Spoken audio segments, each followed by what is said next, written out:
Welcome to the module on risk assessment and risk management, moving USACE forward. My name is Maria Wegner, and I'm the Senior Economics Policy Advisor at headquarters. I also lead the Economics Subcommunity of Practice within the Planning Community of Practice. At the end of this module, students will be able to identify which document contains the USACE approach to risk for the enterprise, define opportunity risk, recognize risk in the project lifecycle, and describe the direction USACE is moving with respect to risk. Managing risk is not new to the Corps of Engineers. Many of our projects deal with mitigating hazards directly, such as floods, droughts, and coastal storms. And sometimes the infrastructure itself, with its ever-changing condition, presents its own risk problems.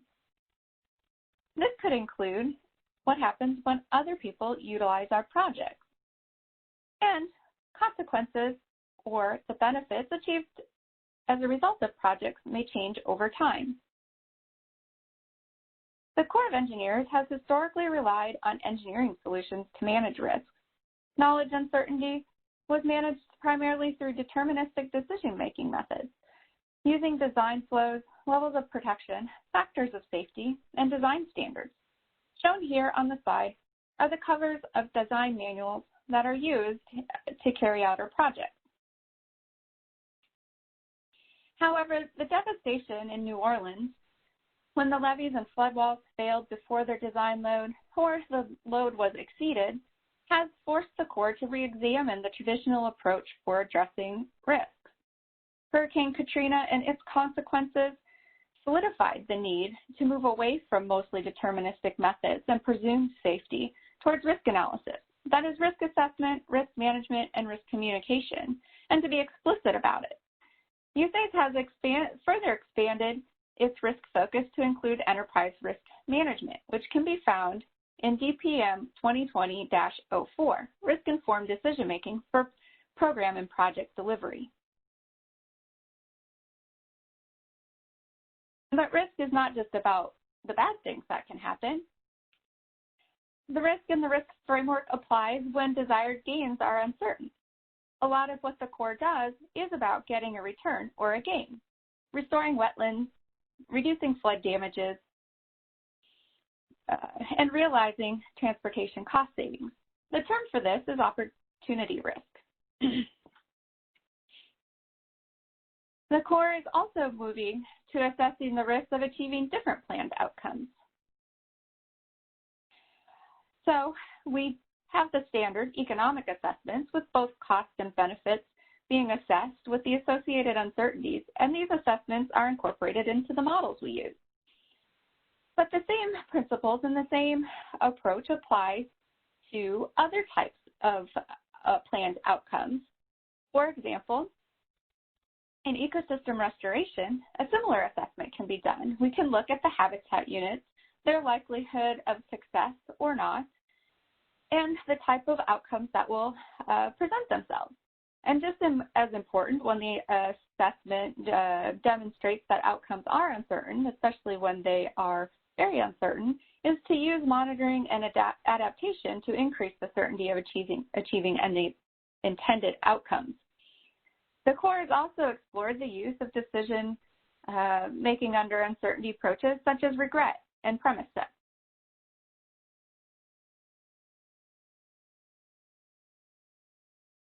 The ultimate goal is to infuse the concepts of risk analysis and risk management throughout the Corps programs and throughout the life cycle of all civil works activities, from planning, design, construction, operations, maintenance, recapitalization, and decommissioning.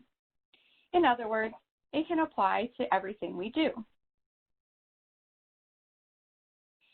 And it can be applied at the project or the program level. For example, dam safety utilizes a risk to both manage its portfolio of projects to determine which ones should be worked on first, but it also uses it at the project level to determine which alternative, or to inform which alternative to implement.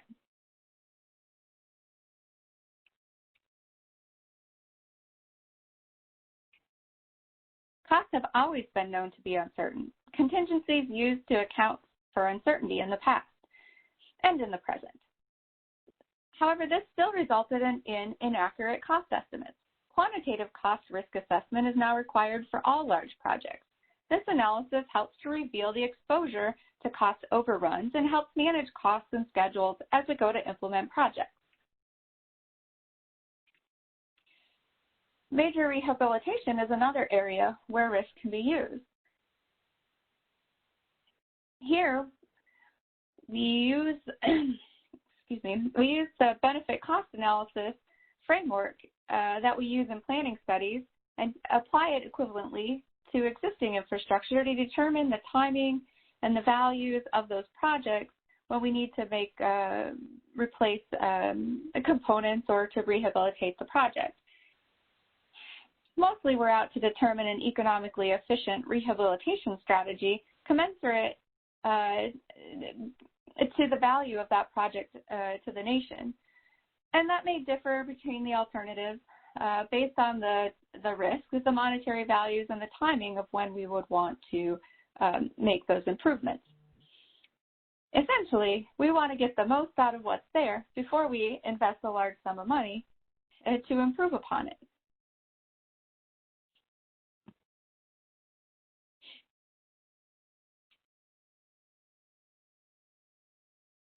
Considering flood risk is also not new when we talk about flood damages.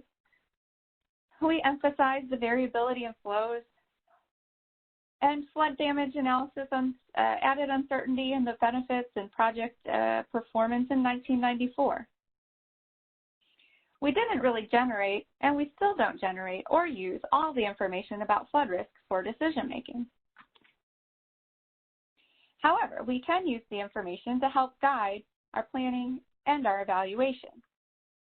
So this conceptual model or conceptual framework for flood risk allows us to contemplate where the uncertainties occur within the floodplains, both on the engineering or the traditional engineering side, hazards, the water itself, performance, but also on the human and built environment side, who and what is out in the floodplain and how can it be harmed.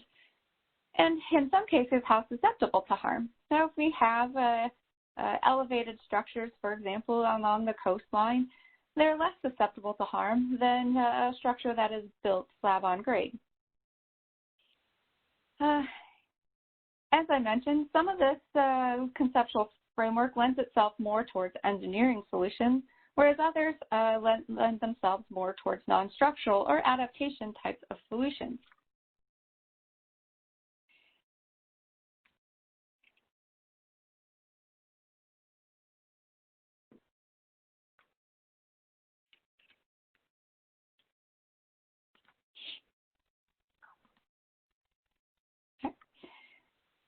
One thing to keep in mind is that the Corps of Engineers is a risk-informed agency, not a risk-based agency.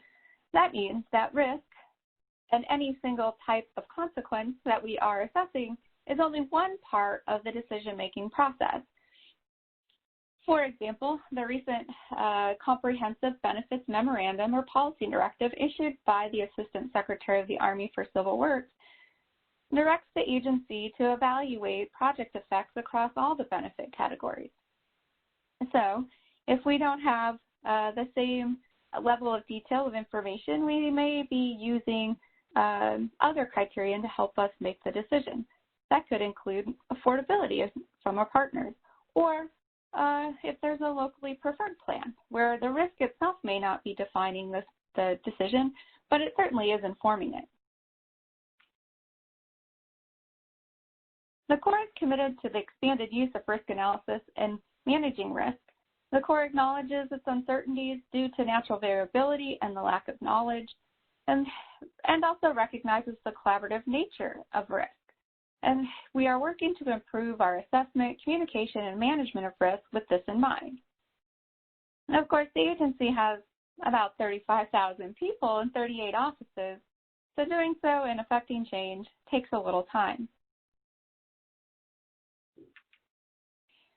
There are some things we can do now, though. Certainly, when we have meetings to make decisions, we should come with the information and be prepared to decide. That means we need to understand the instrumental risks. If I choose the option, what can go wrong, and what are the consequences? How can it happen and how likely is it to happen? Along with the instrumental uncertainty. What is uncertain? Why is it uncertain? Is there anything we can do about it? And why is that uncertainty important? And most importantly, in a class where you're learning to estimate flood damages and to think about risk in a flooding context, it is important to remember that there is no such thing as the number. In other words, the analysis itself can only tell us so much, and some things can't be summed together. And so we have multiple criteria that may be used in decision making. So again, risk informs the decision, but it doesn't make the decision. It is important to consider uncertainty narratives. That is, to explain, what must happen for the minimum cost to occur. Or, here's what might happen in order for the maximum cost to occur. That type of narrative where we describe the scenarios allows our partners and our agency to make informed decisions. We can also learn and describe our levels of confidence. So instrumental uncertainties have known outcomes with known distributions, known outcomes with unknown distributions, and unknown outcomes with unknown distributions. But in some cases, we have the best available practice to guide us, while in others, on the other end of the spectrum, there may be no rigor to the knowledge base. In other words, we may need more science, or we may need experts to help inform our knowledge base.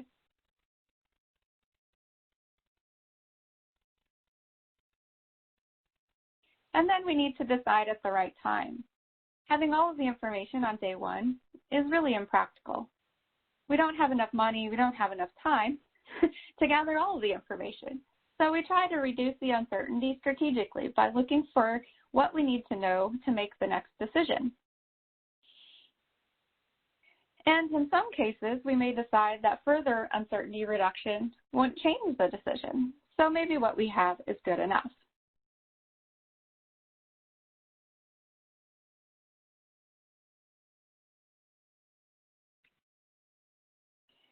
I look forward to spending time with you in the asynchronous portion of the course in a couple of days. I hope that you will come with some questions, and I'll be able to answer and discuss with you further. Thank you, and have a great day.